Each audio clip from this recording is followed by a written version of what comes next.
town sky, Lake Erie wind, old scar stitched in a second skin. We were raised on cold and fight, every heartbeat red and white. Echo in the boards, crowd breathing fire, names on the glass like a funeral pyre. This is our house, this is our sound, from the Cleveland concrete of gold. Let's go crunch, screaming till your chest caves in. Cleveland loud, we rise again. Red and white in the blood we punch, from the first face off to the final crunch. Turn the volume past the pain, Ohio hearts in the heavy rain. Every hit, every rush, Cleveland lives in the let's go crunch. Let's go crunch. We've got stories. And good evening, everybody. Welcome to the Let's Go Crunch podcast, part of the Land Media Group. I am Ethan Greenberg, and I'll be here tonight to bring you another great episode of the Let's Go Crunch podcast. Behind the scenes is my man, Mike Wilkes, and we will have a special guest here momentarily, Brenden Swann, and we'll get to him in just a moment. The Crunch coming in. Well, they come off of a big victory yesterday evening. They took care of business in a return to the Wolstein Center over Bridge City, Pittsburgh, 15-5. They snap a 2-game losing skid and are turning things around. 3 games left in the regular season. The next one coming up March 7th in Chicago to take on the Mustangs, and then they will round out the schedule at home on March 14th and 15th. So mark your calendars, be ready for that. So once again, Ethan Greenberg here, and let's bring in our special guest, a member of the Cleveland Crunch, one, the only, Brenden Swann. How's it going? It's going great. Good evening, Brenden. How are you, sir? I'm doing great. Can't complain. Well, you could. I don't know how much good it would do you, though. That's what someone always said to me. Yeah, that's fair. I mean, but I still complain. So Likewise. It's all good. So, Brenden, thank you so much for joining us here this evening. Really do appreciate it. Brenden, this is what, your 3rd season with the Crunch? Yeah, 3rd season. 3rd season with the Crunch. Brenden Swann, if you don't already know, he is from North Royalton, a graduate from St. Edward's High School.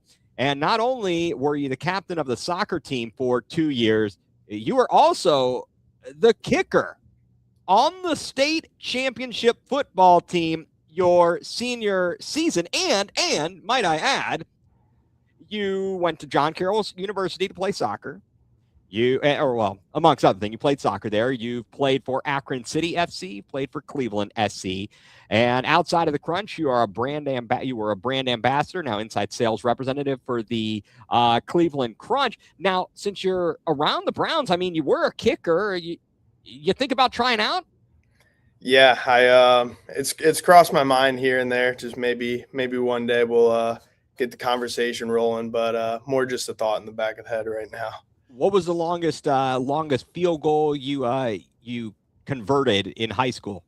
In game, 40. Our offense was so good, so powerful. We made it past the 50. Anything 4th and 6 or below, we're going for it. It's amazing. First of all, football in Northeast Ohio, high school football, is just incredible. And over the past, I'd say, 15 years or so, the tide turned from where St. Ignatius was just a perennial powerhouse to St. Ed's just cleaning house there. Oh, yeah. Can't complain there. Right. It's just a testament to the school and the culture there. Yeah. I mean, I'm a little bit older, and, when I was in high school and even in college and doing broadcasts in the very late 90s, early 2001, still St. Ignatius was the king of the hill there for that time being, but now St. Ed's is the class. You guys are top of the class there. You got to be proud of that, right?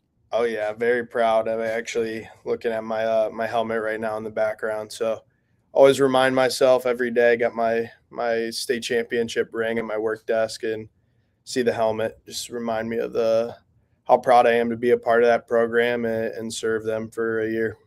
That is fantastic. That is really fantastic. Additionally, I also want to mention you are an assistant soccer coach for Walsh Jesuit High School, the boys soccer team. And Walsh Jesuit, they have very good athletic programs. I know the girls soccer team has always been excellent. How'd the boys do last year? Yeah, last year we lost in the regional semifinal to eventual state champs Avon. Okay. Okay. The year before we lost in the state championship in PKs. So back-to-back seasons since I've been there, losing to the state champions kind of leaves a sour taste in your mouth, but also can't hold your head low at that at all. You know, you lost to the champions. No, definitely not. And how does that help to, as a coach, build your abilities or your outlook as a player? You can kind of take the shared experiences. Like one, you're on the side of it where you're on the field, you're in the action. The other one, you're off to the sidelines and you're barking in signals and trying to point things out. Just like, how does that help your perspective? Yeah, definitely stuff to go through when you're on the field. It's a little more passionate, so you don't really have the time to think like a coach at times. Indoor, you're lucky to get 1 to 2 minute shifts, so you have that time, the 2-3 minute span break when you're on the bench to really collect your thoughts, see how you can impact the game, and then convert that. Similarly, from a coaching aspect, high school soccer, you could make subs pretty frequently, so you're able to pull players off real quick, talk tactics, mindset, whatever it may be, and then get them back on the pitch. Yeah. How do you think that the way that we in the United States do soccer in high school and in college impacts how the United States performs as a country when it goes on the highest levels on an international stage, where, as you were saying, you're able to do substitutions in and out, in high school and college. The clocks run differently. I'm just curious about that and your thoughts on how that impacts the overall experience and level of play. Yeah, that's a loaded question. I feel like I could talk a while about youth soccer, high school soccer impacting players in the future, but um, yeah, it's just kind of a different mindset. You kind of got to look at high school soccer more interval based, 10, 15 minutes at a time. Clock stoppage is a huge one in college. You know, when a player goes down, they could throw up the X, stop the clock, whereas in pros, it's not really a thing. It gets added on. So from that aspect, you think a little more tactically, sometimes throw some thought processes down, and when you need a break, go down, ask for a sub, go down on a knee, stop the clock. From that aspect, you see that in pro soccer, you know, with people going down, embellishing and whatnot. But so I guess you do see parallels from that aspect. The thing with players going down and embellishing, that to me, some people, I don't know. I'm going to include myself in it. It's a bit, off-putting. Yeah, I would You're like, agree. are you serious? What are you You're writhing in pain, and then when they don't stop the play, you pop up and you go. Yeah, You lose. You lose the Academy Award there, bud. I'm sorry. That I don't know. And also, it's like the boy who cried wolf. You lose your credibility when something actually does happen. right. You know? And we got some players in our league who like thinking that way too. I don't think too many of my crunch teammates think that way, but we got some teams we compete against who might embellish here and there. Yeah, that's some crazy stuff. Definitely some crazy stuff. So Brenden, this is your third season with the Crunch, as I mentioned at the outset. In 9 games this season, you've got 4 goals, 6 assists, total of 10 points. Definitely having an impact on the team this season. As mentioned, the Cruncher winner last night. Everybody, if you weren't there, if you were there, giving you the recap. Big win over Bridge City, 15-5. You're 4-0 at home. It was a big night. How good was it for the team mentally to get that victory after suffering those 2 tough defeats at Toronto and at Rockford.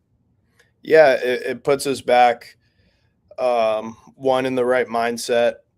Let's just call it as it is. The Crunch haven't lost 2 games in a row in quite some time. Mikey said it best. After the match, you got to get back to our standard and playing Crunch soccer. So getting just a whole squad back together, beating up on Pittsburgh, who was running their mouth a bit, trying to, it's a mental thing with them. They think it's a rivalry, Pittsburgh Cleveland type of thing. They got to get integrated in the league first to be able to call it a rivalry personally. But yeah, it's nice to get back on track, get things rolling, and the offense flowing. Defense was pretty solid. I don't think they earned their goals. It was more we gave it to them in that aspect. But from there, can't complain. Right. I mean, you talk about the defense, and they didn't necessarily. You say they didn't necessarily earn their goals. More so, you gave away some. Is that more frustrating that you gave away some than they earned them? I mean, how as a player, coach, I'm sure Coach Manfoot will have some stuff to say about that. What do you think about that? Yeah, it definitely is more frustrating. I think when you shoot yourself in the foot and the type of player you are and your quality, it's definitely you look in the mirror and you could do that better. So frustrating, but it's also encouraging to know that we just tidy up a few things here and there. It's probably 15-2 at the end of the day. Right. And of course, obviously, some challenges are up ahead, and we'll get to those in a moment. Mikey Derizic was back on the pitch last night. He returned. He had in the first home game, the third game of the season, there was a kerfuffle, and he received a 4-game suspension. He did not travel to Rockford last week, but made his return last night, and his presence was felt. 4 goals, 3 assists, 7 points. And then Admir Suljevic had been injured. He comes up with a goal, 3 assists. Now he's up in 4 points. He's up to 250 career points. Piwu with 3 goals and Mutemwa with 2 goals. But it seemed like it could have been even more. What about the goalkeeper for Bridge City, Grant Glorioso? He was making some Glorioso saves. The guy was standing on his head. You guys are pelting him with shots. How frustrating is that when the goalkeeper is thwarting your efforts? Yeah, he's a high-level goalkeeper. I mean, he played M1. I forget his college background, but he's played at high levels. And, the close to 3,000 fans who were there last night didn't really get to him, and he was able to show how good of a shot stopper he was. So just a lot of respect from him. And like you said, it could have been a lot more if they had a different keeper in net. So respect to Grant for that. Yeah, and even, something that was, I don't know, kind of, if you were talking about the good, I guess I'll go to it this way. If you're talking about the good, the bad, and maybe the ugly wouldn't even come in there, but from last night's performance, what would you say categorize as the good, the bad, the not so good? Yeah. First of all, the good, the highest good I could give is the fans, them coming out, the atmosphere. There's a reason why we're 4-0 at home, and it's because the fans, the environment they could create, getting behind it. So I would say that good. Being able to handle the press when they did press us at times, I felt like as a unit, we handled their press well compared to other teams who have pressed us in the past. The bad, consistency, and I would say subbing patterns. Sometimes we could find ourselves on the field too long. I know I haven't looked back at the film yet, but I could think of 2 or 3 instances where I could have gotten a shorter shift. So from that aspect, I don't think there's too many bads, to be honest with you. Maybe keeping our head at times is another negative we deal with as a roster as a whole, but nothing really too bad on my end. Yeah, and that was what I was going to kind of go to. Mario Musa ends up getting, a red card. He gets 3 yellow cards. I believe I looked at the box sheet. It's 3 yellow cards, a red card. I guess potentially a suspension on the horizon. I know that if it's a 1 game, he normally doesn't travel, but how do you focus, or what I don't know. That's not your job per se.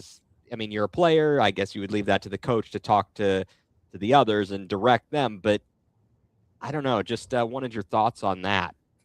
Yeah. First off, I have a ton of respect for Musa and just the way he holds himself on the field. He plays with so much passion and energy.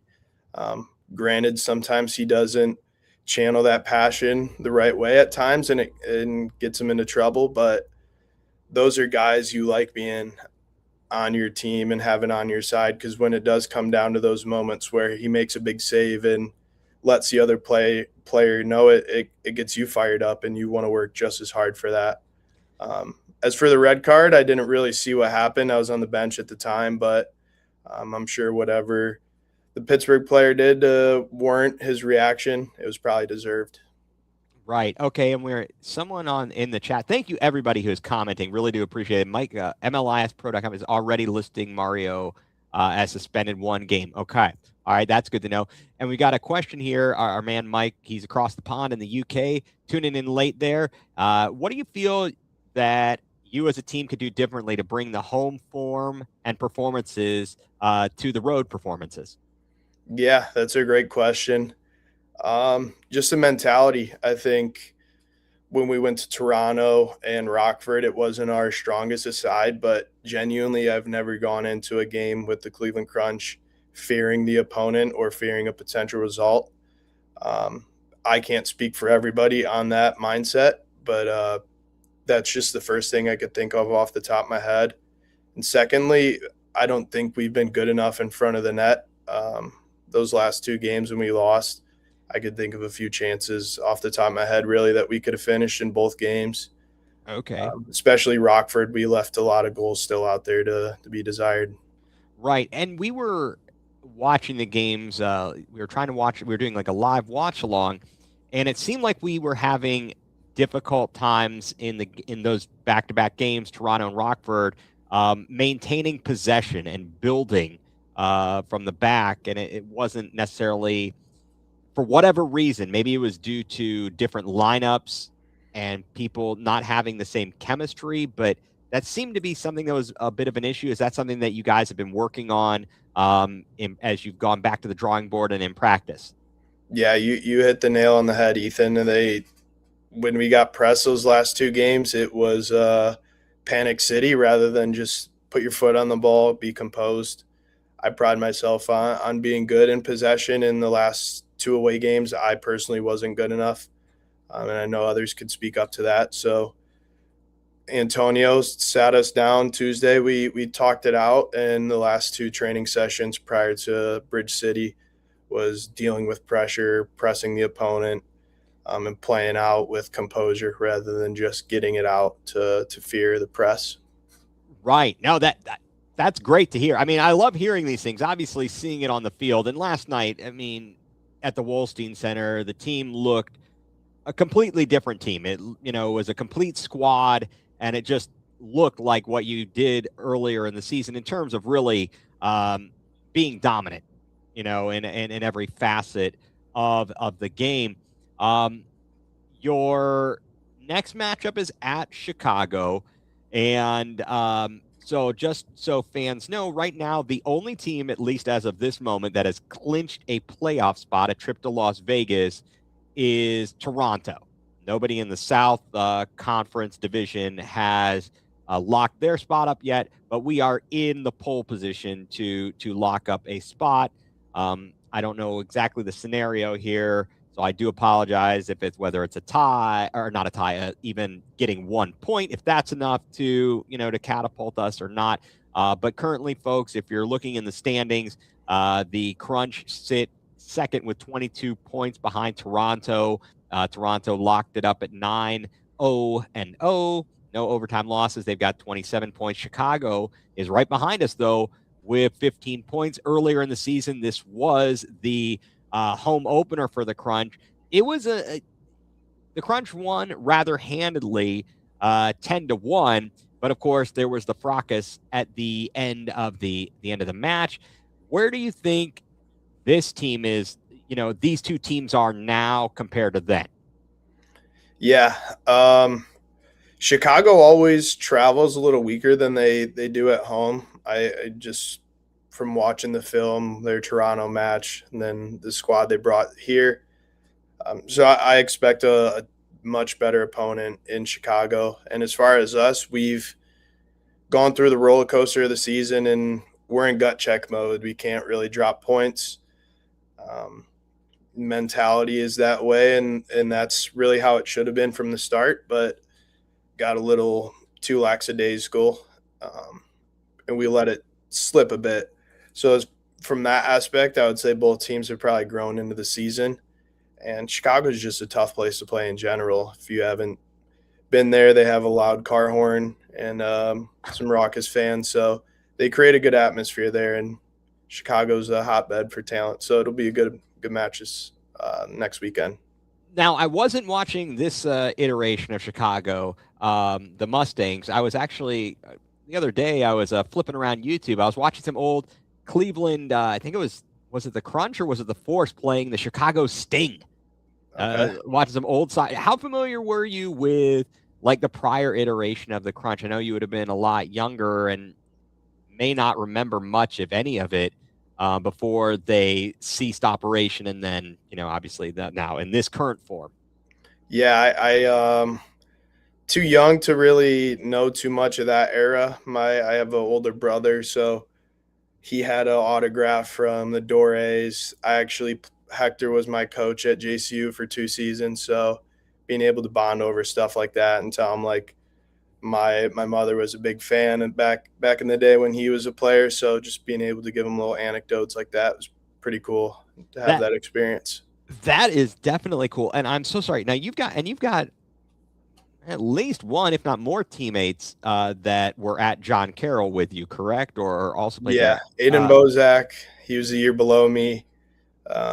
Lotion, or I guess Connor Robinson, the year above me. I'm not sure if there's anybody else. What's Jacob Boban, obviously, but Boban and Liam, they're Liam, and we were talking.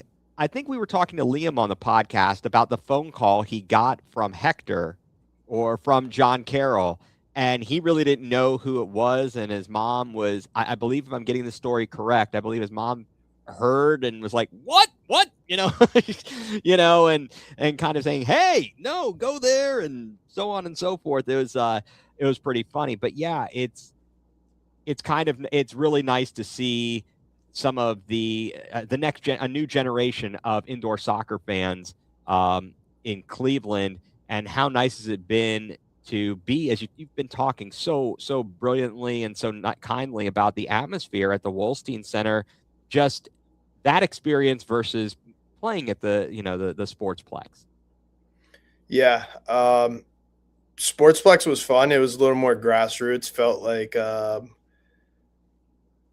not non-league football in the UK or England, where it's just 1,000 or whatever the capacity was fans, which felt like a little more fan experience. You get to run into the walls, pound the glass with people, whereas the Wolstein is a little more professional base. We can't really have the true fan interaction like we did at the Wolstein, but everybody's a little more comfortable. Whoever wants to come to the games can get to the game.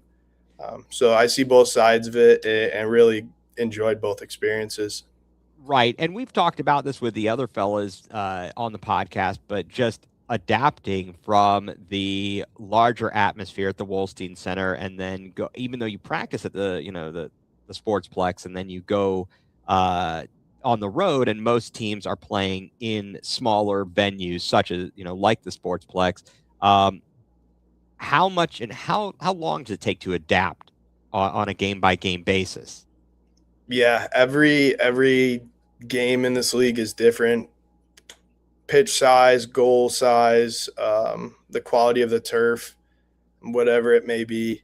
So you kind of have to take every game differently. As far as like Sportsplex, if we're playing at home and it hits the top in Sportsplex, we're playing through it. If we're in Chicago, if it hits the top, we're going to stop it because Chicago has a net up there. So it's really just going back to paying attention to little details like that, having guys in the locker room who are experienced, like Ryan Minnick sending out hey, I watched the film. I know this surface is AG, and then everybody's pulling up to training with the knobs. So I don't know if that answered your question No, exactly, it but really does. That's a fantastic answer. I like the extra insight there, that you are watching the film and you're looking at these things and you see those little things, such as the netting. We were watching that game at Rockford and we were noticing I think a ball hit the netting. There was lots of dust. We said that was probably not good for allergies. We were thinking, hey, maybe you should clean up the dust there, folks. We're gonna have to, get some extra maintenance up in there. yeah. Just kidding, of course. There. The matchup with the Mustangs is not this coming week. It's in 2 weeks. Having an extra week, is that a good thing or a bad thing? You get back to winning, and now you got an extra week in between to be, to go play again. Yeah. I personally enjoy it. I think it's a longer season. Granted, we're only playing on the weekends. Just the way the schedule shook out to Toronto and then Rockford back-to-back weekends, it's tough on the bodies, and we have careers outside of the crunch too, so it's a lot of sacrifice the last month or so. So just being able to have that mental reset for the weekend. But to your point, yeah, it is. We did just gather some momentum, so it's super important these next 2 trainings we have to carry on the momentum, keep high intensity at training, knowing we're going to have that weekend off to relax. So that's where guys need to step up. Bobby, DJ, leaders in the team, the clubhouse, really keep us in check in times like this. Right. And in terms of the atmosphere in Chicago, you mentioned the car horn and so on and so forth. You guys pump in crowd noise or do anything to try to create that atmosphere just to get you in the right mindset? Is there anything you do during training such as that? Yeah, that's a good idea. I definitely have heard of stuff like that. We don't do it on our end, just from the fact of we've had guys play at the M1 level or high level in college, pro, whatever they played before. So it's nothing we haven't really seen per se, but it is always when you hear that first car horn blare next to you, it's just you remind yourself like you're in this environment. Geez, I know when I'm driving, if I hear a car horn out of nowhere, I'm turning all around and I'm all shook up. So I couldn't imagine playing. The only thing I can come up with, which is not even anywhere close to that, is as a middle schooler playing basketball and going down on a fast break for a layup, and one of my good friends on the other team screaming something as I went up for a layup and completely missing the shot. So that's about as close as I can come, which is nothing really, compared to that. That's How do you? I mean, we talked a little bit earlier about your experiences as a player and translating that to coaching. How do you approach things, or what are you looking forward to going into next season at Walsh Jesuit and anything else? Yeah, definitely. Playing in the Open Cup qualification this fall with Akron City. Oh, that'll be fantastic. Just getting that experience in high pressure environment again. And Walsh, we're always going to have big time games. We have a pretty hard schedule. So just getting that experience back into my feet, and then being able to translate over that to them, like getting your 5-10 seconds of rest when you're at your spot. Right. Locking back into your mental state and being able to be consistent to that 80 minutes in high school, but whatever, whether you're a 10-minute player or an 80-minute player, you just got to be composed 24/7. So that's one thing I am looking forward to getting in front of back in the group and kind of coaching that into them again. And yes, to the question here, is that outdoors? Yes, Mike, that is. That's because Akron City, that's part of the USL 2, right? Yeah. Okay, and then there's Leviathan, and then Cleveland SC or Cleveland FC or SC. I had that up here somewhere, but the Cleveland SC, and then soccer is booming in Cleveland right now.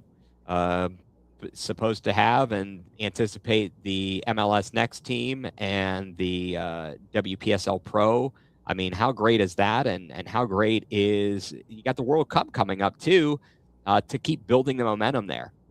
Yeah, it's everything that I've thought of as a kid, being able to one play for an organization in my city, and a goal I had as a young kid to help grow the sport in my area, and I'm watching big figures above me doing that and carrying out the goals I had. So even just playing a small part as a player or helping Leviathan and Akron City get to that aspect of more regularly talked. I think when I was a kid going to AFC Cleveland games, it was cool atmosphere, but it was not what it should have been at the time. So now the growth the last 10, 15 years of soccer in Cleveland, you're starting to see Akron City get over 1,500 fans. Leviathan, I'm hearing, are going to have some close to sold out games this summer. So from that aspect, it's so cool to see and be a part of and experience as a fan here shortly.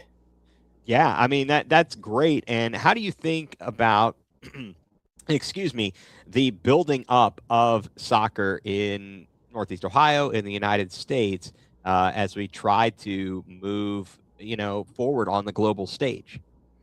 Yeah. The first thing from that is just making soccer readily available for everybody in all economic areas of the country. I think Ohio City SC, Noah Tomer and whoever he's partnered with do a really good job of Cleveland of getting into those areas, creating soccer for everybody.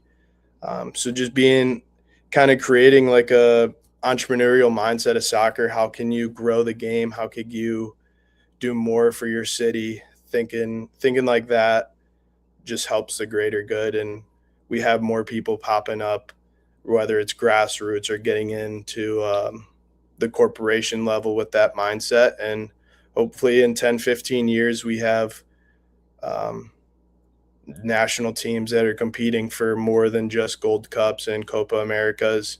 And it'll be a result of people on the ground floor right now. Do you think that the way that the soccer community or the way we do our levels of sports could benefit from a different model? Over in England in the Premier League, you've got academies and you identify talent and you bring them in and you're making them part of that, as opposed to here, you're at your high schools and then you've also got your travel teams. And it's kind of cost prohibitive from what I gather and understand. It's not readily available when you're trying to be the best of the best and you're being, maybe that's the direction you have to go. How much does that hurt, the prospects? Yeah, the model needs a shift. I wish I was more educated to be able to express a model that I think it should be. Knowing kind of just the academy background, you have the MLS teams that are paying for the academy players to play, and Okay. then the non-MLS academies are having to come out of pocket for players. So just from that aspect alone, we're just losing a lot of talent through the weeds. I know NFL drafts around the corner. People say the scouts will find you, talent will get seen.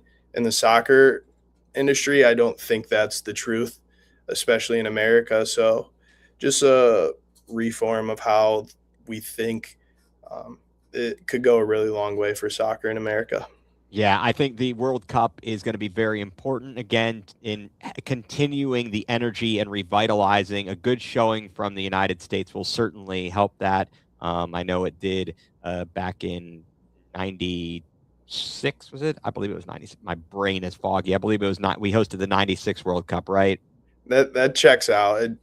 I I know knew it was either '92 or 96 or 92, one of '96 those. or '92, and I apologize for my fogginess here, but anyway, so yeah, this is going to be good stuff, and I'm sure they'll keep you busy down with the Browns. Are you going to be busy promoting the Brazil versus Egypt international game?